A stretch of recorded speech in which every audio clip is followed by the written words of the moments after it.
Social media మిత్రులకు నమస్కారం. నా పేరు చిట్టుమల శ్రవణ్ కుమార్, జనసేన పార్టీ నగర కన్వీనర్. నేను ఈరోజు మీ ముందుకు రావడానికి గల ముఖ్య ఉద్దేశం ఏంటంటే, గత సంవత్సరం రామన్నపేట మండల కేంద్రంలో నిర్మించి తలపెట్టినటువంటి అంబుజా సిమెంట్ ఫ్యాక్టరీని ముక్త కంఠంతో వ్యతిరేకించి విరోచితంగా పోరాడి విజయం సాధించినటువంటి రామన్నపేట మండల ప్రజలకు, రామన్నపేట పట్టణ ప్రజానీకానికి ధన్యవాదాలు తెలియజేస్తున్నాను. ఈ యొక్క సిమెంట్ ఫ్యాక్టరీని వ్యతిరేకించడంలో అన్ని పార్టీలు, ఒక పార్టీ అని కాకుండా సిపిఎం, జనసేన, బీఆర్ఎస్, బీజేపీ పార్టీలు ముందు వరుసలో ఉండి ఈ యొక్క ఫ్యాక్టరీని వ్యతిరేకించడం జరిగింది.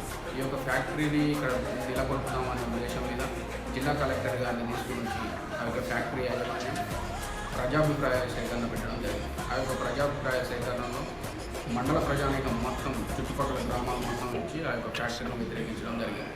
ఈ యొక్క ఫ్యాక్టరీని వ్యతిరేకించడంలో ముందు వరుసలో నిలబడి మాట్లాడినటువంటి సిపిఎం జిల్లా కార్యదర్శి ఎండి జహాంగీర్ గారికి జనసేన పార్టీ పక్షాన ధన్యవాదాలు తెలియజేస్తాను.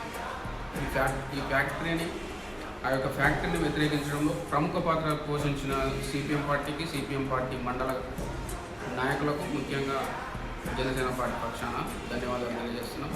మరొక మారు ఈ యొక్క ఫ్యాక్టరీలు మండల కేంద్రంలో నెలకొల్పకుండా విరోచితంగా పోరాడినటువంటి రామన్నపేట మండల ప్రజానికానికి, ముఖ్యంగా ప్రజానికానికి ధన్యవాదాలు తెలియజేస్తున్నాం.